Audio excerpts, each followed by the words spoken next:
Welcome back to the channel. Don't forget to like, share, and subscribe my channel.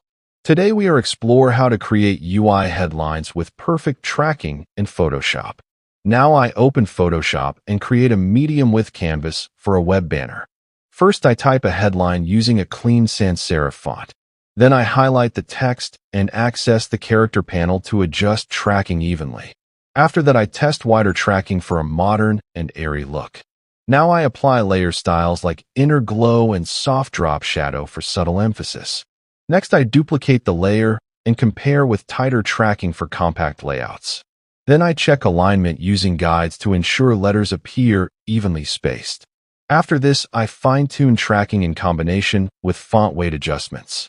Now I zoom out to confirm readability and aesthetic balance.